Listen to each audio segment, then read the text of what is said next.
Praise the lord. యేసే నా మార్గము అనే ఛానల్ని వీక్షిస్తున్న మీ అందరికీ ప్రభువు నామమున శుభములు కలుగునుగాక. మరి నేటి దిన మన్నాగా కీర్తన గ్రంథము 119వ అధ్యాయము 133వ వచనము ఈ విధంగా తెలియచేస్తుంది. నీ వాక్యమును బట్టి నా అడుగులు స్థిరపరచుము.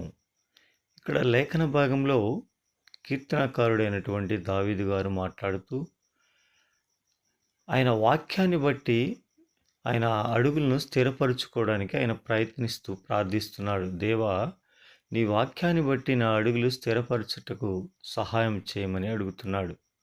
మరి ఆయన వాక్యాన్ని ఈయన ద్వారంగా ఎంచుకొని ఆ యొక్క అడుగుల్ని స్థిరపరచుకోవడానికి ప్రయత్నం చేస్తున్నాడు. మరి ఆ వాక్యము మనకి దారిలా చూపించుతూ వెలుగులా నడిపిస్తుంది కాబట్టి ఆ వాక్యాన్ని బట్టి ఆయన నడవాలనుకుంటున్నాడు. మనం కూడా దేవుని వాక్యాన్ని బట్టి నడిచేవారిగా, మన అడుగుల్ని స్థిరపరచుకునేవారిగా ఉండాలని ఈ ఉదయకాల సమయంలో దేవుడు మనతో మాట్లాడుతున్నాడు. కాబట్టి ఆయన వాక్యాన్ని బట్టి మనము ముందుకు కొనసాగడానికి ప్రయత్నం చేద్దాము. దేవుడి మాటలు దీవించునుగాక.